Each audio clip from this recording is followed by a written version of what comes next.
Hindi na sa tao talaga heat stroke na kahit sa hayop din. Baka ilang oras na Wala rin, hindi ko rin naisalba buhay niyan.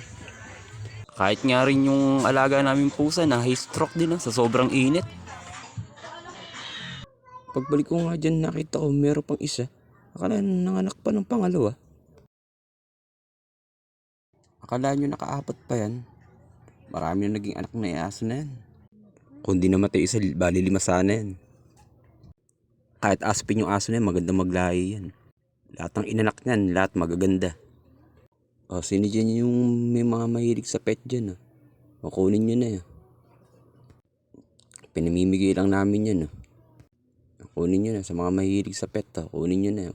Magaganda yan kahit mga aspin yan.